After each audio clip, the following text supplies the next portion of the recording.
As far as ruffling the feathers of the men in these communities who, as you know, hold all of the power. Women are very close to property and workhorses in a lot of developing countries. They are sort of passed on from father to husband, and they don't really have a voice in their society.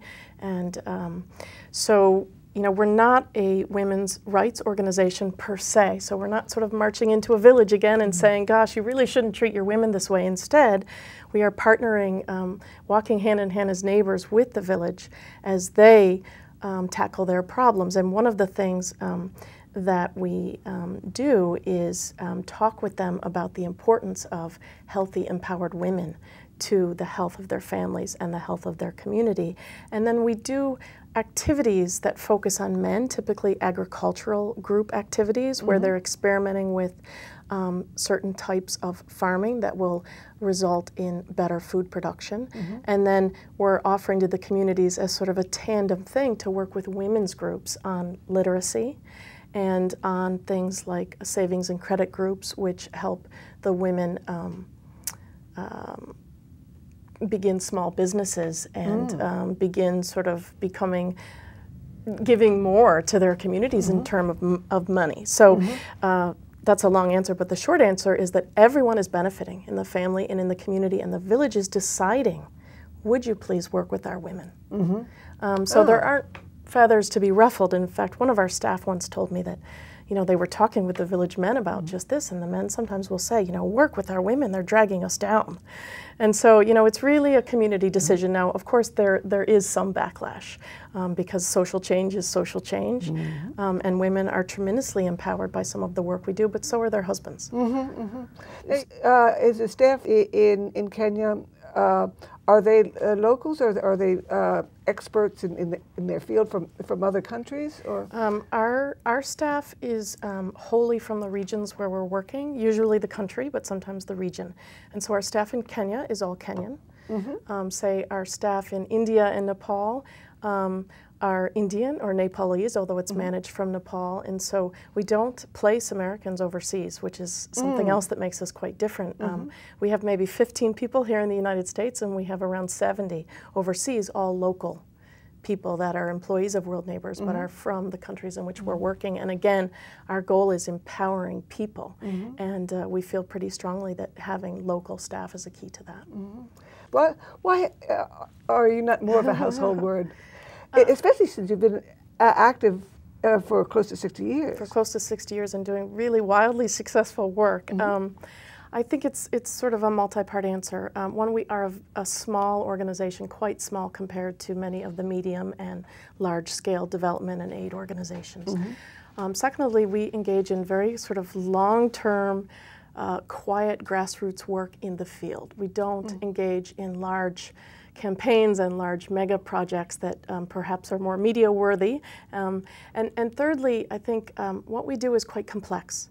We're working with integrated issues that are facing these communities. So the whole basket, community and reproductive health, water, natural resource management, gender equity, capacity building, all intertwined, because poverty and its causes is quite intertwined. And that's a little bit hard to wrap your head around sometimes. And culturally, as Americans, we like to quantify things.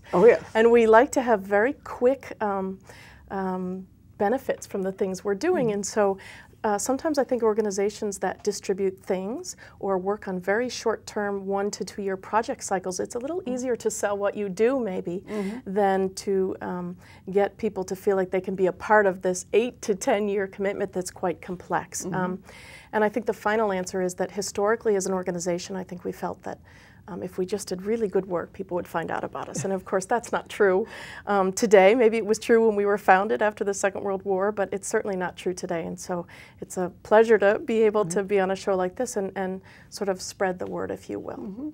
And what is the genesis of World Neighbors? Who decided to start it? Why?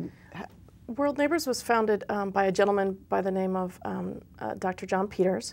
And Dr. Peters was a chaplain in the Army during the Second World War, served in the Philippines, and was quite dismayed by the poverty that he observed there, and in particular the Filipino people eating from the soldiers' garbage. And so, you know, as many soldiers do, he had some very close calls and watched a lot of comrades die, and at that time pledged that, gosh, if he got out of there, he would do something about the poverty he saw. And so he came home to Oklahoma City, and about 10 years passed, and he was doing other things, and then he was a Methodist minister as well, and he stood up in his local church and delivered a sermon basically saying to the congregation, this is a moral obligation that we have. We are so fortunate in this country. We have a moral obligation to help our neighbors in these far-flung places. There shouldn't be this huge discrepancy in people that can't meet their basic needs and the wealth that we enjoy here in this country. And some businessmen in Oklahoma City, at that time it was businessmen, formed a board and sort of founded the organization. And you know, today we're a non-secular, non-religious organization.